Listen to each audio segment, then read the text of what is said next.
Subscribe कीजिए आपके अपने YouTube channel education for CBSE को और बेल आइकन को दबाइए ऐसे ही वीडियोस देखने के लिए। तो अब तक हमने क्या ले लिया है, अब तक हमने इसका इंट्रोडक्शन ले लिया। अब हम लोग बात करेंगे लिबरल, रेडिकल और कंजर्वेटिव के बारे में। तो आप लोग अपनी कॉपी लिए है ना, हाँ, तो उस पर अब हेडिंग डाल लीजिए लिबरल। तो देखिए लिबरल जो थे, पहले मैं आप लोग बेसिक्स आइडिया दे देता हूँ। सोसाइटी को चेंज करना क्यों जरूरी थे ये तो आप लोगों को पता चल गया है। अब देखिए जो लिबरल्स थे वो सोसाइटी को चेंज करना चाहते थे, रेडिकल्स थे वो भी सोसाइटी को चेंज करना चाहते थे, पर ये जो थे ना ये कंजर्वेटिव, ये बहुत घटिया किस्म के इंसान थे यार। मतलब ये सोसाइटी को चेंज ही नहीं करना चाहते थे, ये चाहते थे जो जैसा है उसे वैसा ही रहने दीजिए। तो आप लोगों को कुछ दिमाग में आया? अब बताइए कंजर्वेटिव में कौन कौन लोग रहेंगे? कंजर्वेटिव में गरीब किसान रहेगा या फिर कंजर्वेटिव में अमीर और एक शाही परिवार का कोई आदमी रहेगा? जाहिर सी बात है कंजर्वेटिव में अमीर आदमी रहेगा। क्यों? क्योंकि वो नहीं चाहेगा कि मेरी पावर मुझसे छीन ली जाए, वो राजा को टैक्स न दिया जाए, वो राजा का टैक्स न छीना जाए, और तो उसका प्राण चला जाएगा अगर राजा जो टैक्स लेता है वो अधिकार अगर उससे छीन लिया जाए।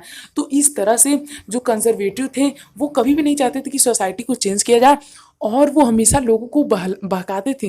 वो कहते थे नहीं, जो लिबरल्स और रेडिकल हैं ये बहुत ही ख़राब हैं, ये आप लोगों का दिमाग गुमराह कर रहे हैं। और इसके बाद इस तरह की भावना वहाँ पे उस समय थी। जो लिबरल्स थे वो जो थे वो सोसाइटी को चेंज तो करना चाहते थे, पर लिबरल और रेडिकल में अंतर ये था कि लिबरल ये चाहते थे कि वोटिंग राइट सभी को ना मिले, मतलब वोटिंग राइट वीमेंस को ना मिले, और मतलब कि जो 18+ हैं उन्हें ना मिले, खाली जो 25+ मेन हैं उन्हीं को मिले।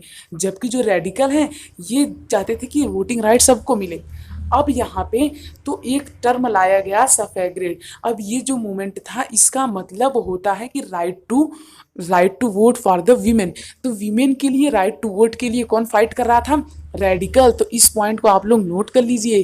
तो जो रेडिकल्स थे वो वीमेन के राइट टू वोट के लिए क्या कर रहे थे, यहाँ पे फाइट कर रहे थे, और एग्जिस्टेंस में जो सबसे पहले आए थे वो यही आए थे। क्लियर? इसके बाद क्या होता है, जो सोसाइटी थी उसे काफ़ी प्रकार का टैक्स देना पड़ता था। मान लीजिए जैसे कि चर्च को टैक्स देना पड़ता था, और इसके बाद किंग को एक अलग सा टैक्स देना पड़ता था। तो एक तरह से कहीं ना कहीं एक ऐसी फीलिंग आ जाती है कि मान लीजिए यदि मैं एग्जांपल तौर बताता हूँ, ये एक छोटा सा फार्मर है। अब इसके पास मान लीजिए इतनी ज़मीन है, इसका मान लीजिए ये कुछ क्रॉप की प्रोडक्शन करता है, इतना मान लीजिए उसकी प्रोडक्शन हुई, इसमें से बेचारे को इतना तो दे देना पड़ता था राजा को, इतना दे देना पड़ता था चर्च को, बचा इतना, तो इतने में वो बेचारा एक साल कैसे चलाएगा? तो इसी वजह से सोसाइटी को चेंज करने की बहुत ही ज़्यादा ज़रूरत पड़ी, और एक ऐसी चीज़ की ज़रूरत पड़ी जो कि काफ़ी ज़्यादा ज़रूरी थी, जो कि खेती से, एग्रीकल्चर से हट के हो। ठीक, तो इसीलिए इंडस्ट्री का एक नया एग्जिस्टेंस आया जो कि अब हम लोग पढ़ने वाले हैं। तो बस आज के तो यदि आप लोग यहाँ तक आ चुके हैं तो प्लीज़ हमारे चैनल को सब्सक्राइब कर लीजिए।